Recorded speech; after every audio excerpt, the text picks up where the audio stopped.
Hello दोस्तों, मैं हूं शहबाज अहमद। आप देख रहे हैं मेरा यूट्यूब चैनल इंप्रेशन स्पेक्ट्रम। आज की वीडियो में हम बात करेंगे अमेरिका के 44वें सदर के ओहदे सबकदोश होने वाले बाराक ओबामा की हाल ही में शाया होने वाली किताब ए प्रोमिस लैंड, जिसने दुनिया भर की तवज्जो अपनी तरफ मबजूल करवा ली।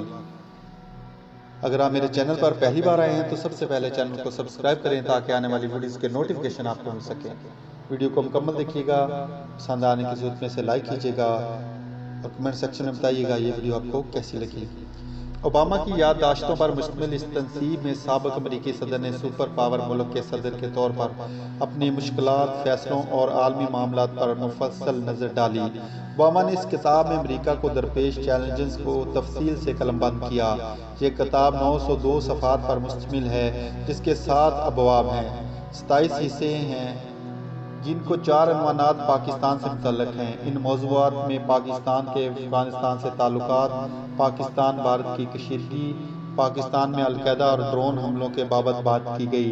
साबिक़ अमरीकी सदर ने पाकिस्तान की 3 शख्सियात पर भी बात की, जिनमें पाकिस्तान के साबिक़ सदर आसिफ ज़रदारी, साबिक़ वज़ीर आज़म बेनज़ीर भुट्टो और साबिक़ army chief general Ashfaq Parvez Kayani पर भी गुफ्तगू की है। 902 सफ़हात पर मुश्तमिल किताब में लफ्ज़ पाकिस्तान 83, इस्लाम 43 और मुसलमान 55 बार इस्तेमाल हुआ। बरे-आज़म एशिया 44, भारत 78, सऊदी अरब 21, अफ़गानिस्तान 148, ईरान 160 और Iraq 185, Osama bin Laden 91, al Qaeda 60, जबकि पाकिस्तान के कबायली और पहाड़ी इलाके फाटा, जो अब सूबा खैबर पख्तूनख्वा का हिस्सा है, 4 बार ज़ब्त तहरीर में लाया गया। किताब के इब्तिदाइये में बराक ओबामा ने लिखा है कि बतौर अमरीकी सदर मैंने अपनी रियासत की बिला इम्तियाज रंग व नस्ल खिदमत की। अपने मुल्क की दुनिया भर में मकबूलियत को देखकर मुझे अमरीकी होने पर फ़ख्र है। मैं इस फ़ख्र को कायम रखना चाहता हूँ। मेरे सदारती अहद में दुनिया दहशतगर्दी से घिरी हुई थी। 9/11 के अलमनाक वाक़े ने अमरीकी दफ़ा को आलमी सतह पर इंतहाई कमज़ोर ज़ाहिर किया था। बतौर अमरीकी शहरी मुझे इस बात का ज़ाती तौर पर बहुत दुख था। सदर होने के नाते मुझे ऐसी ताकतवर हिकमत अमली मरतब और नाफिजुल अमल करवानी थी जिससे सुपर पावर का वकार बहाल हो सके। इस दौरान अमेरिका में भी दहशतगर्दी के वाक़यात वक़ूअ पज़ीर हुए। हम फैसल शहजाद नामी पाकिस्तानी तालिबान को गिरफ्तार करने में कामयाब हुए। पाकिस्तान ने आलमी सतह पर दहशतगर्दी के खिलाफ जंग में हमसे भरपूर तावन किया। क्योंकि पाकिस्तान खुद भी दहशतगर्दी का शिकार था, पाकिस्तान में अफगान मुकामी तालिबान मिलकर दहशतगर्दी फैला रहे थे। ये अनासर पाकिस्तान समेत पूरी दुनिया के लिए खतरा बन चुके थे। पाकिस्तान के पहाड़ी और सरहदी इलाकों में तालिबान पंजे गाड़ चुके थे। मैंने पाकिस्तान के हालात देखकर अंदाज़ा लगाया कि इनमें तालिबान से मुकाबला करने की अहलियत नहीं।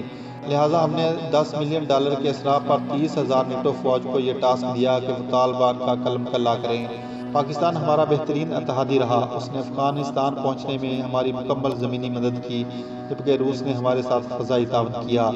ओसामा बिन लादेन के खिलाफ होने वाले ऑपरेशन के बारे में ओबामा लिखते हैं कि हमारे ट्रूप्स ने हमें आगाह किया कि आलमी दहशतगर्द ओसामा बिन लादेन पाकिस्तान के पहाड़ी सिलसिले में मौजूद है। मेरे मातहतों ने मुझे बारहा अपने इरादे पर नज़रसानी के लिए कहा। नायब सदर जो बाइडन और वज़ीर दफ़ा रॉबर्ट गेट्स ने मुझे मोतबार कार्रवाई करने से रोका, मगर मैंने तय कर लिया था कि अगर मैं अलकायदा की कमर तोड़ने में नाकाम रहा तो फौरी तौर पर इस्तीफ़ा दे दूंगा, मगर कार्रवाई करके दम लूँगा। सदका इत्तला पर हमने पाकिस्तान में कामयाब कार्रवाई की। सदका इत्तला पर हमने पाकिस्तान में कामयाब कार्रवाई की और आलमी सतह पर मतलूब दहशतगर्द 1 मई 2011 की रात को हलाक कर दिया गया। अमेरिका के साबिक़ सदर बाराक ओबामा ने अपनी याददाश्तों में लिखा है कि पाकिस्तान के शहर एबटाबाद में नेवी सेल्स के ऑपरेशन में बाकायदा अल-कायदा के साबिक़ सरबराह ओसामा बिन लादेन की हलाकत के बाद मेरा ख्याल था कि पाकिस्तानी सदर आसिफ ज़रदारी को कॉल करके इस खबर से आगाह करना मेरे लिए मुश्किल अमर साबित होगा। मैं समझ रहा था कि इस वाक़े के बाद पाकिस्तान के सदर आसिफ ज़रदारी पूरे मुल्क से रियासत की सालमियत की तज़हीक करने के हवाले से दबा होगा। मैं तवक्का कर रहा था कि ये काफ़ी मुश्किल कॉल होगी, लेकिन जब मैंने इनसे राब्ता किया तो ऐसा बिल्कुल नहीं था। उनका कहना था जो भी रद्द-ए-अमल हो, ये बहुत खुशी की खबर है। उन्होंने अपनी अहलिया बेनज़ीर भुट्टो का भी जिक्र किया, जिन्हें अलकायदा से मुंसलिक शिद्दत पसंदों ने हलाक किया था। साबिक़ अमरीकी सदर बाराक ओबामा अपनी किताब ए प्रोमिस लैंड में पाकिस्तान के हवाले से भारत की नफरत अंगेज़ी पर लिखते हैं कि हिंदुस्तान में कौमी इत्तेहाद का तेज़ तरीन रास्ता पाकिस्तान के साथ दुश्मनी का इजहार करना है। बहुत से हिंदुस्तानी इस पर बड़ा फ़ख्र महसूस करते हैं कि उनके मुल्क ने पाकिस्तान से मुकाबला करने के लिए जौहरी हथियारों का प्रोग्राम तैयार किया है। انہیں اس بات کی قطعی فکر نہیں کہ اس سے خطے کے حالات جنگی کشیدگی کی جانب جائیں گے۔ اس کتاب میں اوباما نے سیکولر بھارت کو بے نقاب کرتے ہوئے لکھا کہ ہندوستان کی سیاست اب بھی مذہب، قبیلے اور ذات پات کے گرد گھوم رہی ہے۔ انہوں نے 2015 میں بھارت کے دورے کے موقع پر سابق بھارتی وزیر اعظم منموہن سنگھ سے ملاقات کا حوالہ دیتے ہوئے لکھا کہ میری ذاتی رائے کے مطابق ہندوستان میں مسلم مخالف جذبات نے ہندو قوم پرست BJP کو مضبوط کیا۔ واضح رہے کہ 2015 میں بھارتی جنتا پارٹی حزب اختلاف میں تھی۔ اوباما نے بھارت کی صورتحال پر مزید روشنی ڈالتے ہوئے لکھا کہ انتہا پسندی، جنون، بھوک، بدعنوانی، قومیت، نسلیت اور مذہبی عدم رواداری کے مسائل بھارت میں اس حد تک مضبوط ہو چکے ہیں کوئی بھی جمہوری نظام ان پر مستقل قابو نہیں پا سکتا۔ یہ مسائل اگر وقتی طور پر قابو میں آ بھی جاتے ہیں تو معاشی ترقی کی راہ میں سب سے بڑی رکاوٹ ہے۔ آبادی میں تبدیلی یا کسی طاقتور سیاسی رہنما کو ہوا دینے پر لوگ دوبارہ انتہا پسندی اور سرکشی کی نظر ہو جاتے ہیں۔ باراک اوباما نے اپنی کتاب میں یہ بھی تحریر کیا کہ بھارت میں سکھ اقلیت کو بھی نشانہ بنایا جاتا ہے۔ کتاب کے درمیانی صفحات میں انہوں نے ترقی پذیر ممالک میں بڑھتے مذہبی رجحان اور شدت پسندی کا بھی ذکر کیا۔ انہوں نے لکھا کہ ان ممالک کے نوجوانوں میں مذہبی انتہا پسندی نقطہ عروج پر ہے۔ یہ لوگ کم عمری میں ہی مذہبی شدت پسندی کی جانب راغب ہو جاتے ہیں۔ انہوں نے لوگوں کی جانب سے ملنے والے تحائف اور محبت کو بھی رقم کیا۔ کتاب کے ابتدائی صفحات میں انہوں نے بچپن اور عہد جوانی کا تذکرہ کیا۔ اوباما لکھتے ہیں کہ میں 2 فروری 1961 میں امریکی ریاست ہوائی میں پیدا ہوا۔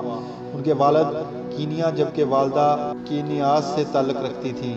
ان کی پرورش انڈونیشیا میں ہوئی۔ انہوں نے کیلیفورنیا اور نیو یارک سے تعلیم حاصل کی۔ وہ لکھتے ہیں کہ 2004 میں سینٹ کے انتخابات کے وقت امریکی صدر کے انتخابات کے لیے کمپیننگ کرنے کے لیے اپنے آپ کو اہل نہیں سمجھتا تھا، یا یوں کہہ لیں کہ اس وقت اتنا بہادر نہیں تھا۔ کوئی بھی چیز ہمیشہ کے لیے نہیں ہوتی، تبدیلی ممکنات میں سے ہے۔ امریکہ کا کامیاب صدر لکھتا ہے کہ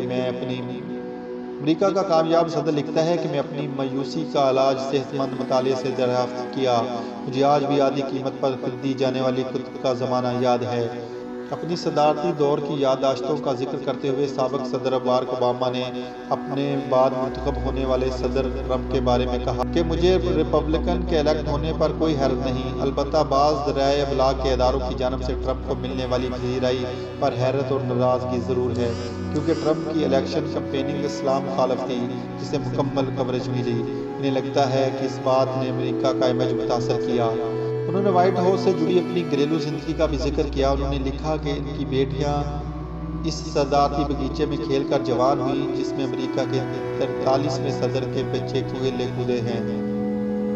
پرومس لینڈ میں انہوں نے اپنی زوجہ کا بھی ذکر کیا جن سے انہیں ہمیشہ مشاورتی معاونت اور ٹھوس رائے ملی۔ یہ کتاب سابق امریکی صدر اوباما کے بچپن سے لے کر دور صدارت اور مئی 2011 میں القاعدہ کے سربراہ اسامہ بن لادن کی ہلاکت کے واقعہ تک محدود ہے۔ وہ اپنی آپ بیتی کا دوسرا والیوم لکھ رہے ہیں، لیکن یہ واضح نہیں یہ کب تک اشاعت ہوگا۔ تجزیہ نگاروں کا کہنا ہے کہ اگر اوباما کی یہ کتاب نومنتخب امریکی صدر جو بائیڈن کے انتخابات سے قبل منظر عام پر آ جاتی تو ان کے لیے مشکل کا باعث بنتی، کیونکہ اس کتاب کے مطابق وہ 1 مئی 2011 کی کارروائی کے حوالے سے تذبذب کا شکار تھے، جبکہ دنیا کے سامنے اس کی کامیابی روز روشن کی طرح عیاں ہے۔ سابق امریکی صدر باراک اوباما اس سے قبل بھی 2 کتابیں لکھ چکے ہیں۔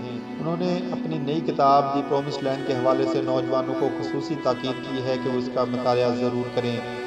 سابق امریکی صدر باراک اوباما کی کتاب دی پرومس لینڈ رواں سال کی سب سے زیادہ فروخت ہونے والی کتابوں میں شامل ہو گئی ہے۔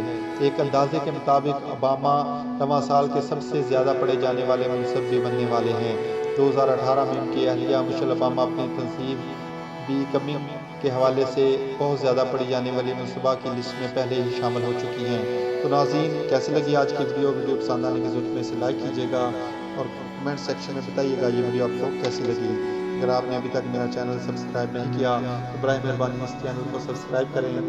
ویڈیو مکمل دیکھنے کا بہت شکریہ۔